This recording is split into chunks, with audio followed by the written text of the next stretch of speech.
오늘 말씀 제목은 연수입니다. 연수. 연수.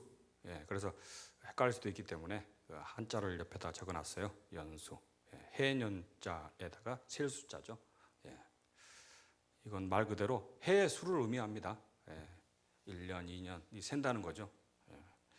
그런데 이 연수가요, 오늘 말씀에서는 살아온 여러분의 나이, 해의 수를 의미하죠. 예, 여러분 많이 찾았습니까? 힘들게 찾았습니까? 예, 여러분의 나이를 한번 돌아보는 시간인데요. 예, 그 나이를 통해서 하나님이 나에게 들려주신 말씀이 무엇인지를 깨닫게 하고자 합니다. 그리고 여러분의 삶에서 적용하고자 합니다. 우리 연수를 얘기하면서요, 연수는 연수가 쌓일수록요 높이 평가하는 또 기준이 있습니다. 예, 예를 들어서 주행교회 내가 몇 년을 다녔는가, 1년, 2년, 3년, 4년 군속연수를 세어릴 수 있죠. 예, 그래서 우리 뭐 은퇴 목사님도 계시고, 원로 목사님도 계시고, 원로 장로님도 계시는데 우리 교회를 시작할 때부터 계속 계셨고 은퇴해서도 계속 다니시는, 그럼 높게 평가합니다. 또 군속연수라는 것도 있죠. 내가 여러분의 직장 생활에서 얼마만큼 열심히 해를 세하러 보면서 근무했는가를 따라 가지고 높이 평가하기도 합니다. 예전에 또 우리 말에 또 이런 말도 있죠. 너 몇 학번이냐? 딱 물어보면 몇 학번? 따지기 시작하죠. 너 몇 살이야? 그것도 나이를 몇 년으로 따져서 평가하기도 합니다. 근데 이 연수의 표현에 대한 오늘 질문 하나 도입부에 준비를 했는데요. 한번 띄워줘 보시겠어요? 여러분 숫자가 나옵니다. 이거 아세요? 알아? 누가 알아? 오, 우리 학생이 알면 다 아는 건데 이거. 이거 혹시 모르시는 분이 계세요? 다 아셔요? 다들 박식하시구만요. 예, 99세까지 팔팔하게 해의 연휴를 딱 표시했죠. 살다가 88세까지 사는데 뭘 어떻게 산다고요? 한 가지 직장을 가져도 되고요. 은퇴하면 또 하나의 취미 생활을 가져도 돼요. 하나는 가져야 된다.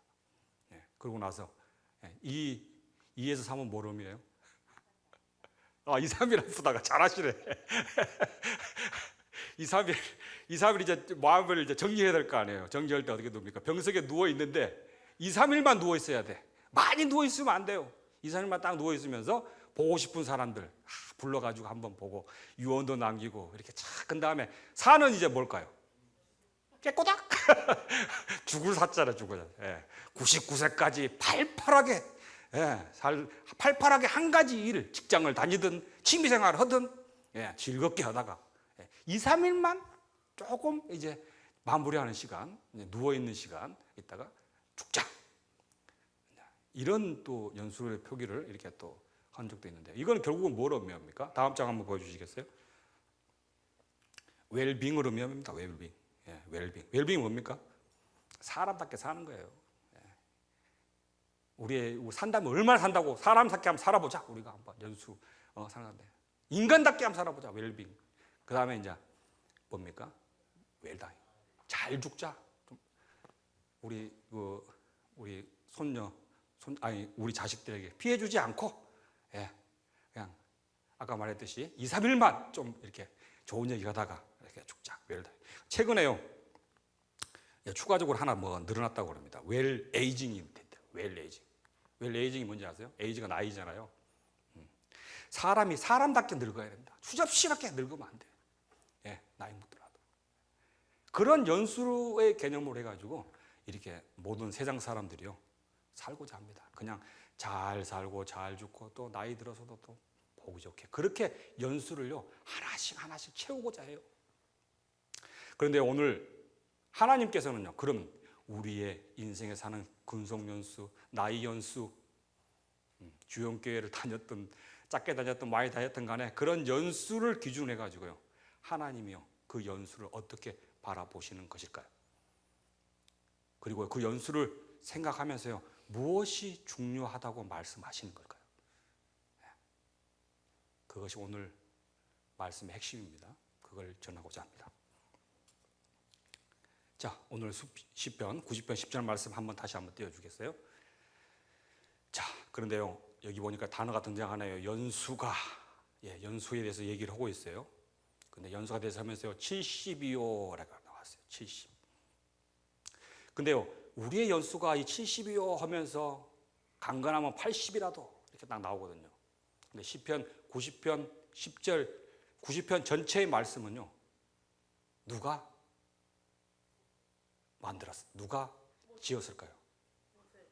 예, 박수 한번 치세요. 우리 박수. 아주 그냥 컨닝한 건 아니지? 예, 유일하게 모세가 지은 시라고 기록되어 있습니다. 그래서 성경책을 보면요, 이렇게 나오죠. 어떻게 나옵니까? 하나님의 사람 모세의 기도로가 나옵니다.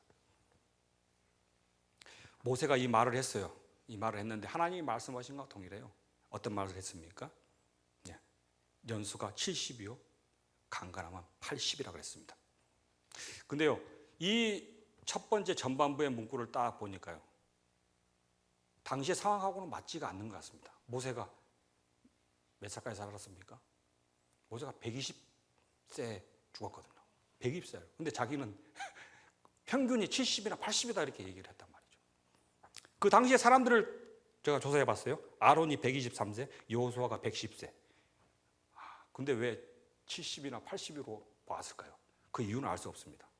학자들은 이렇게 얘기합니다. 약 300년 후 평균 70세 생애로 마감하는 시절이 온다. 그 시절이 어디냐? 다윗 시대라고. 다윗 시대부터는 이 말이 맞다. 그런데 그거를 왜 이렇게 적었는지는 알지 못합니다. 그러나 중요한 것은요, 모세가 나이에 대해서 얘기하면서요, 우리 인생이요, 70이나 80 정도는 간다고 얘기를 한 거예요. 근데요, 모세가 이 나이에 대해서 왜 얘기를 했을까요? 연수에 대해서 왜 얘기를 했을까요? 이 모세의 심정이 어떤 심정이었을까요? 사실 그렇습니다. 우리 새벽 이제 예배 때 우리 이제 담임 목사님하고 돌아가면서 이제 담임 목사님 주로 하시지만 출애굽에 대해서 이제 우리가 새벽 말씀을 선포하고 있는데, 주로 모세의 얘기가 지금 계속 나오고 있거든요. 나오고 있는데, 모세가 연수를 얘기하면서 70이나 80 된다고 얘기를 해요.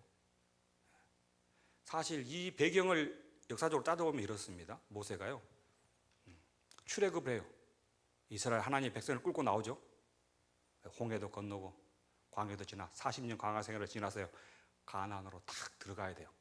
하나님이 말씀하신 젖과 꿀이 흐르는 땅, 그 땅으로 들어가야 되는데 모세는 들어갑니까? 못 들어갑니까? 못 들어간단 말이에요. 1세대들은 다 죽는단 말이에요. 2세대가 들어간단 말이에요. 그 앞에서 자기가 하나님께 기도하는 시를 적은 그런 배경이다라고 얘기를 하거든요. 90편의 시가. 그렇다면요, 모세는 어떤 심정이었을까요? 모세의 살아온 인생 역경이요, 파란만장해. 왕자가 되었다가 살인자가 되었다가 양치기가 되었다가 결국은 10가지 재앙을 하나님의 대언자로서 선포하는 사람이 되었다가 40년 광야를 이끌었다가 마지막에 결정적인 순간에 자기의 돌아온 과거를 돌아보면서 얘기하는 거예요. 어떻게 얘기해요? 90편 10절 말씀 다시 한번 띄워주시겠어요? 다 같이 한번 봅시다. 70이나 80인데요, 그 연수의 자랑은 수고와 슬픔뿐이다라고 얘기합니다. 여기서 수고라는 단어를 풀어보면 이렇습니다. 진절이 나는 노역이다. 진절이 나나. 여러분 인생 돌이켜보니까 진절이 났습니까? 안 났어요? 좀 귀한 부잣집 자녀로 성장하셨구만요. 아이고. 그 다음에 여기서 단어는 슬픔. 슬픔이란 단어의 원어를 딱 보니까요, 실패로 끝나다. 진절이 나게 노역했는데요, 열심히 젊어서 돈 벌려고 산으로 들로 바다로 이제 안 웃어도 되고 조용히 있으면 돼. 미안해. 지금 내가 지금 저기 헷갈릴 수 있으니까.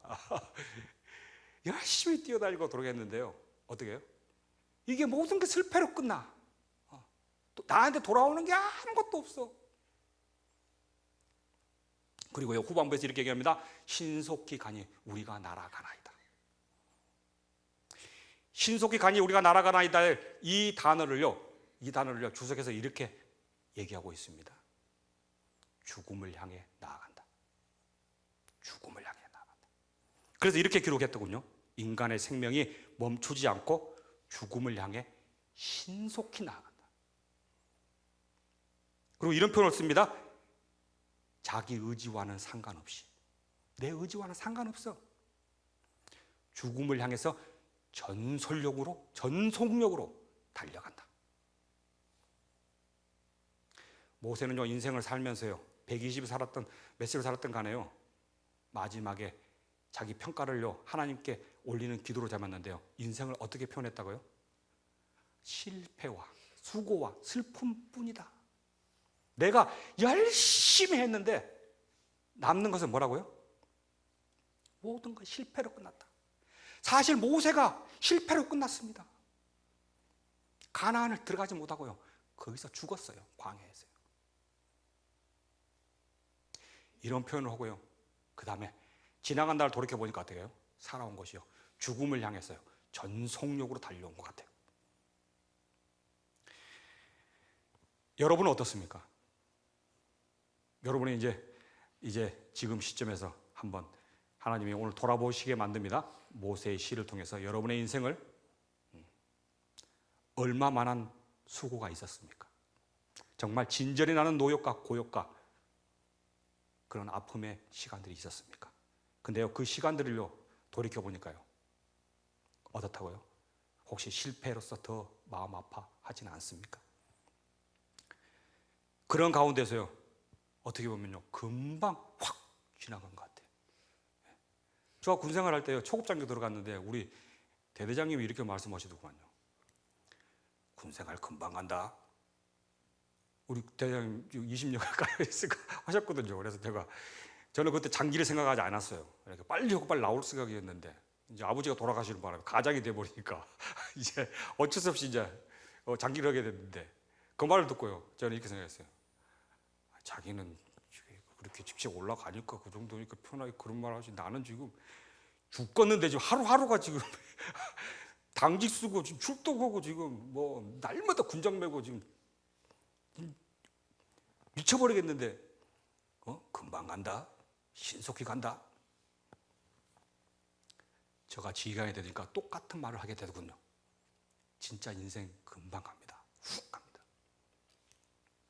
이 말이 틀린 말이 아니더군요. 근데 오늘 하나님이 여러분에게 선포하십니다. 연수, 여러분의 인생, 해의 수, 그걸 한번 세는데요,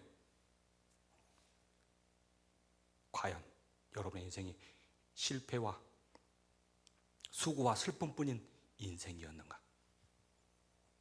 모든 사람들은 오늘 이 시간 이 말씀을 보면요, 인생을 돌이켜보면요, 결국은 죽음을 향해서 신속히 나아가는데요, 죽음을 앞두고요, 모든 사람이 느낀다는 거예요.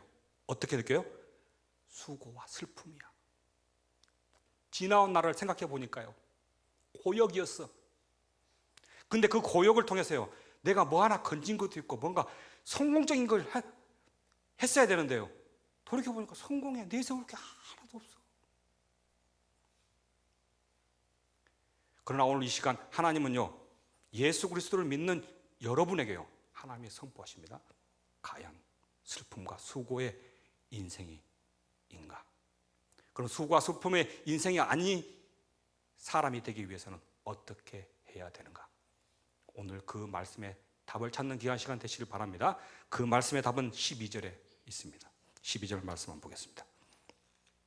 12절 말씀 다 같이 한번 읽어보겠습니다. 시작. 우리에게 우리날 계수함을 가르치사 지혜로운 마음을 얻게 하소서. 이 90편 전체가 모세의 시인데요, 다 이렇게 한 구장구로 따라오면 좋겠지만 시간인 관계상 제한되고 이 90편 중에서 2개의 구절만 제가 발췌했습니다. 죽음을 향해서 훅 가는 인생, 따지고 보니까 수고와 슬픔뿐인 인생, 죽음을 향해서 오늘도 달려가는 인생. 그렇지만요, 그 인생의 대반전이 일어나는 방법을 하나님은 오늘 이 시간 제시하십니다. 첫 번째, 계수하라. 뭐라고요? 계수하라. 계수가 무엇입니까? 앞으로의 나를 세워보는 거예요. 앞으로의 나를 세워봐야 돼. 여러분, 몇 살까지 살고 싶으세요? 세어봐야 되잖아요. 계수하라 그랬잖아요. 오늘 하나님께서 계수해 보십시오. 그럼 제가 한번 조사를 해봤어요. 그러면 과연 우리나라는 몇 살까지 살 수 있을까? 몇 살까지 살 수 있을까? 한번 띄워주셔 보시겠어요? 그걸요 기대수명이라 그래요. 기대수명. 영세 출생자가 앞으로 생존해 갈 것을 평균 수명으로 기록해 놓은 거예요. 아직 23년도 기대 수준은 안 나왔어. 기대 수명은 안 나왔어. 22년이 최신이야. 평균 82.7세가 평균 수명입니다. 남자가 좀 일찍 죽네요. 왜 일찍 죽을까요?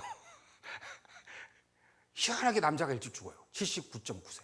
여자가 85.6세. 그래서 평균 82.7세입니다. 자, 그러면 이제 여기서 이제 제일 나이 많은 사람은 오, 이거 얼마 안 남았네. 또는 난 아직 많이 남았는데 라고 하지만요. 이게 또 웃깁니다. 이게 웃겨요. 죽음과 관련된 말을 하는데요. 계수하라니까 세어봤어요. 세어보는데요. 어느 신학자가 이런 말을 했어요. 어떤 말 했냐? 죽음만큼 공평한 것이 없다. 죽음만큼 공평한 것이 없다. 젊어서 지금 나이가 좀 적어서요. 평균 수명이 79세, 82세니까요. 난 아직 한참 남았는데. 그걸 기뻐할 필요가 없어요. 공평해요. 예, 오늘 나가다가 꼬꼬닥 할 수도 있어요. 아무도 몰라. 공평해. 그리고 부자든 가난하든 나는 돈이 있어서 병원 가니까, 나는 돈이 있어서 좋은 의사 만날 거니까, 그렇게 생각할 수도 있는데요. 전혀 그럴 필요가 없어요. 의사도 못 고치는 병이 있어. 이 하나님이 그렇게 만들어 놨어. 예. 돈 있어도 못 고치는 병을 만들어 놨다니까. 그래서 어느 신학자는 공평하다, 공평성, 죽음을 앞에 달려가는. 그 다음 두 번째는요, 톨스토이가 이런 말 했어요. 어떤 말 했냐? 이 세상에서 죽음만큼 확실한 건 없다. 이 세상에서 모든 건요 불확실해. 불확실. 근데 죽음은 확실해. 모두 죽는다. 근데요, 오늘 이 시간 지금 수고와 슬픔의 인생, 수고와 노고의 인생, 연수를 생각하면서 따지고 오면 이게 좀 내가 죽음을 향해서 휙 달려가는데 이런 수고와 슬픔의 인생에서 벗어나고자 하고요, 우리 크리스찬에게 주 예수 그리스도를 모시는 우리 기독교인에게 하나님이 던지는 메시지가 있는데요. 근데 계수하라 그랬단 말이에요. 계수하라. 근데 계수하는 걸 따져봐도 슬픔과 수고가 달아나지 않는 것 같아. 그러니까요, 이 말은요, 죽음을 향해서 달려가는 걸 계수하라는 말이 아닙니다. 어떤 걸 계수하라는 걸까요? 첫 번째, 여러분의 남은 인생의 날의 계수가 아닙니다. 죽는 날을 계수하라는 게 아닙니다. 오늘 이 시간 하나님이 선포하십니다. 하나님을 만날 날을 계수하라. 죽음을 향해 달려가는 날을 계수하면요, 내가 살아온 날의 인생이요 슬퍼. 내가 수고한 노력들이요 왠지 다 덧없는 것처럼 느껴져요. 그리고 모든 것이요 성공한 것 같지 않아. 죽음 앞에서 그걸 가져갈 수도 없어. 그렇기 때문에 슬픔과 수고로 이어집니다. 그러나 오늘 이 시간 하나님이 계수하라는 것은요, 하나님을 만난 날을 계수해 보십시오. 그날은 기쁨의 날이자 영광의 날이자 하나님이 여러분의 수고를 품어줄 날임을 믿습니다. 그날을 계수하는 거예요. 두 번째, 나에게 생명 주신 하나님을 친히 눈으로 배워옵는 날을 계수하는 거예요. 나의 상황과 수고와 슬픔의 인생, 노역의 인생인 것 같지만요, 여러분이 바라보는 이 계수의 날은요, 내가 생각했던 것이 현실로 나타나는 그 영광의 하나님을 배워없는 그날, 그날이 다가왔음을 믿는 여러분 되시길 소망합니다. 그리고 이 계수의 날은요, 여러분이요 영원한 영생의 문으로 들어가는 날, 부활의 날, 부활의 문을 열어 제끼는 날, 그날이 언제인지를 생각하라는 계수의 날임을 믿는 여러분 되시길 소망합니다. 그것을 계수하라는 거예요. 그것을 계수하라. 여러분의 인생이 틀려지기 시작합니다. 제가요 정교회에 있을 때요 시니어분들 70세 이상 되시는 분들을 교구사역을 교구를 담당했기 때문에 그분들을 모시고 대형버스 한 대를 해가지고요 야유회식으로 다녀왔습니다. 그때 제가 마이크를 넘겨주면서 한마디씩 하라 그랬어요. 노래도 부르고 이렇게 진행을 했는데 은퇴 장로님이 이런 말씀을 하시더군요. 70이 넘었기 때문에 이제 아까 기대 수명으로 봤을 때는 얼마 안 남았죠. 그러나 공평성 확실한데 어디 갈지 몰라요. 더 기대 수명 평균이기 때문에 100세, 120세 살 수도 있어요. 그렇지만 이분이 이런 말씀을 해요. 이제 마음속에서 하나님이 나를 부르시는 것 같다. 빨리 준비해야 하는데 은퇴 장로이며 신앙생활 40년 했는데 나는 어떠한 열매를 맺었을까? 하나님 앞에서 나는 무슨 말을 할까? 그 말을 하는데요 제가요 마음에 와닿더라고요. 오늘 이 시간 이런 말씀 아닐까요? 계수의 날. 여러분이 오래 살 수도 있고 살 수도 있습니다. 그러나 오늘 이 시간 결단하십시오. 내가 하나님을 언제 만날 것인가? 그 만날 날을 생각해 보면서요 내가 하나님께 무엇을 말할 것인가? 어떻게 내가 보여줄 것인가? 그러한 날을 생각했을 때 여러분의 남은 인생, 지금까지 살아온 인생을 되짚어 보면서요 그 날은 슬픔과 수고의 날이 될 수 없습니다. 그리고 비록 지금까지 슬픔과 수고의 날이었다고 하면요 앞으로의 날을, 하나님의 날을 만난 날을 오늘 이 시간 결단하면서 바라보면서요 영생으로 들어가는 문, 부활로 들어가는 문, 생명 주신 하나님을 친히 내 눈으로 배움는 그날을 계수하는 그런 모습을 통해서요 여러분의 인생이 달라짐을 믿습니다. 그리고 준비함을 믿습니다. 그래서요 이 계수함을요 오늘 말씀 보면 가르치사라고 되어 있거든요. 가르치사. 여러분의 계수하는 그 날은요 죽음을 내가 언제 죽을지를 계산하는 날이 아니에요.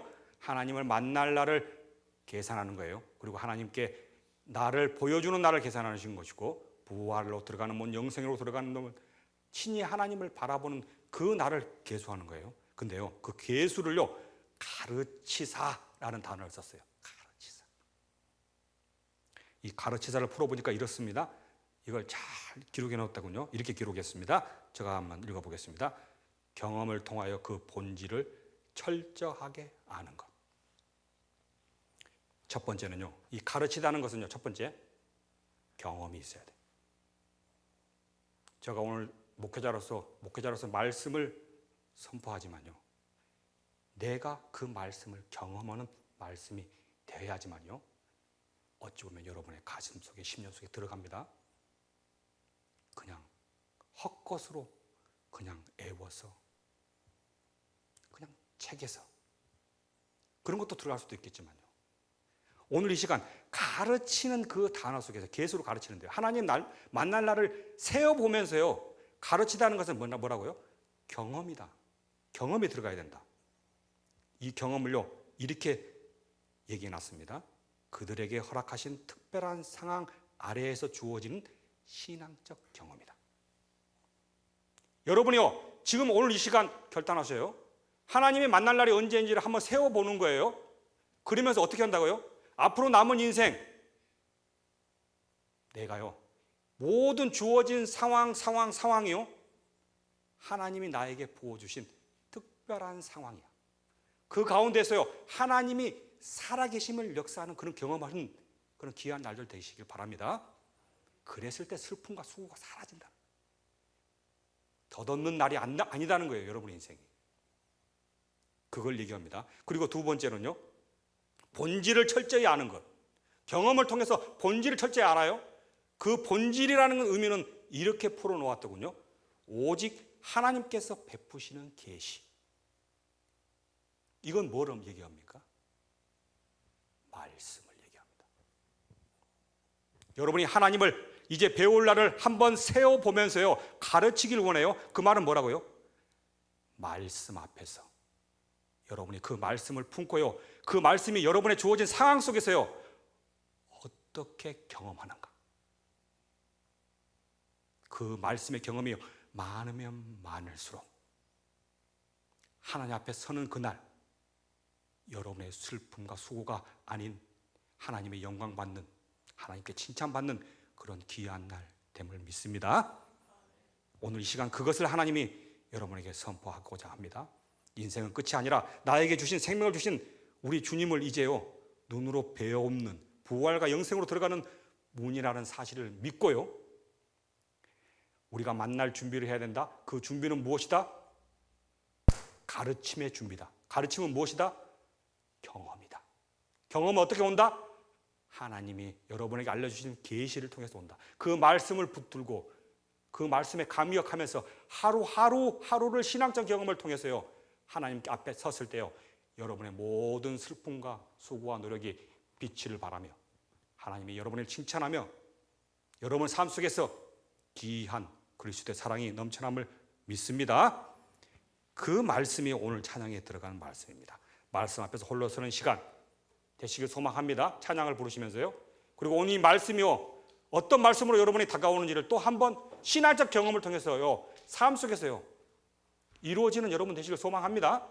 그리고 그것을 통해서 기도하고 나아가는 여러분 되시길 소망합니다. 그랬을 때요 여러분의 인생이요 그냥 슬픔과 노고의 인생이 아니고요 사랑으로 영원히 빛나는 인생이 될 줄 믿습니다.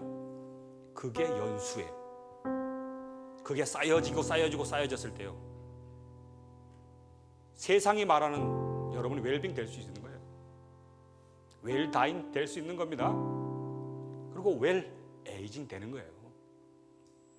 그걸 아시는 오늘 귀한 시간 되시길 소망합니다. 그래서요 솔로몬이요 그 유명한 솔로몬이요 전도서의 말씀을 통해서요 다 정리를 해놨더군요. 정리를 해놨어.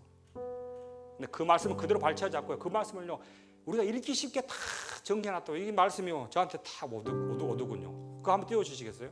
그거 띄워주고 한번 읽어보고요 우리가 말씀 앞에서 다시 쓰는 시간 되었으면 좋겠습니다. 그 말씀을요 하나님이 주시는 계시의 말씀을 내가 딱 붙들고요 그것을요 하루하루 살면서 신앙적 경험하는 여러분 되시길 소망합니다. 그걸 또 우리 자녀들에게 가르칩시다. 이를 통해서요 여러분의 인생이요 더 빛나는 인생, 하나님한테 할 수 있는 말을 할 수 있는 그런 인생 되길 소망합니다.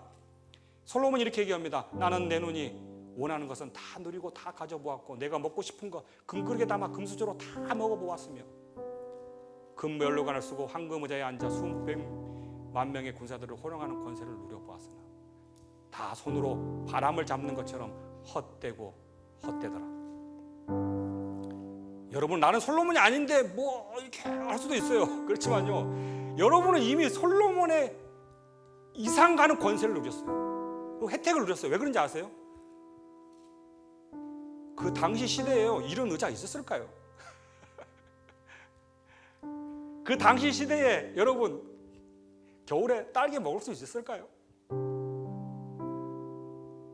사실 우리가 돌이켜보면요 솔로몬보다 더 화려한 음식을 먹고 있어요. 사실 예전에 우리 젊었을 때 저 어렸을 때 국민학교 다닐 때만 해도요 이런 의자가 없었어요. 그냥 바닥에 앉아가지고 그냥 이렇게 무릎 꿇고 앉아가지고 기도했거든요. 눈에 보이고 세상에 바라보고 그런 거 중요한 거 아닙니다. 솔로몬이 마지막에 전도서 12장 13절 14절 말씀에 다 정리를 해요. 그걸 이제 읽기 쉽게 풀어놓은 말이 이 말입니다. 그러나 오직 헛되지 않은 것이 하나 있다. 그것은 오직 하나님을 경외하고 그의 명령을 지키며 말씀에 순종하는 거죠. 그리고 사는 것이더라. 이것이 모든 사람의 본분이다. 하나님은 모든 행위와 모든 은밀한 일, 선악간에 여러분을 다 심판하심을 잊지 마셔야 됩니다. 그걸 딱 붙들고요 오직 말씀 앞에서 서는 여러분 되시길 소망합니다. 그거를 남은 인생에 계수하면서요 하나님 보는 날을 기약하면서요 많은 신앙적 경험을 하시는 여러분 귀한 가정 되십시오. 여러분 그런 집사, 권사, 장로님 되시길 바랍니다. 저도 그런 목회자 되도록 하나님께 더욱 순종하며 나아가도록 하겠습니다.